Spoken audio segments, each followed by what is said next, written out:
There's a specific kind of fame that doesn't just make you a star, it traps you. It locks you inside a character that other people find funny, and the harder you try to break out, the more the world insists you stay exactly the same. For millions, he was just the lovable, bungling comic relief of Pawn Stars.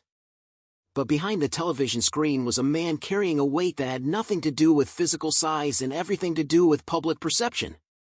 When Austin Russell, better known as Chumlee, walked onto the set at 27, he stepped into a role that would define a decade. He was the guy who bought the wrong items, the guy who couldn't grasp the value of history, the guy the producers knew would get a laugh. He leaned into the Chumlee persona because it was his job, his paycheck, and his brand. But slowly, the line between the man and the cartoon blurred. Every time the cameras rolled, he was performing for an audience that felt better about their own lives by watching him stumble. Then, in 2016, the music stopped. A legal incident brought the reality of his life crashing down, forcing him off the show and into a terrifying silence. The cameras moved on, finding new personalities to entertain the masses. For the first time in 10 years, Austin sat in an apartment that felt too big and too quiet. He realized the nickname, the persona, had become a cage, one he had helped build brick by brick. He didn't run to a podcast to clear his name. He didn't hire a high-priced publicist to spin the narrative. Instead, he started showing up at a gym in Henderson, Nevada, at hours when he knew he'd be alone.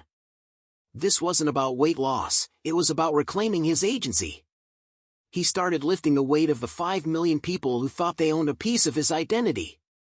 When he finally re-emerged, the change was striking, not just in his face or his body, but in his eyes.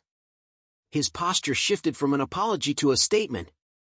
He was no longer playing the part. Austin Russell is not Chumlee anymore.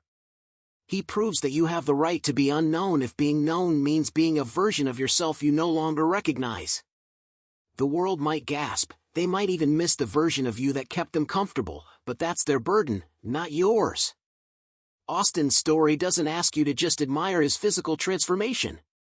It asks you a harder question: is the person you are performing every day the person you actually want to be? If you're ready to stop performing, hit subscribe. Let's talk about living for yourself.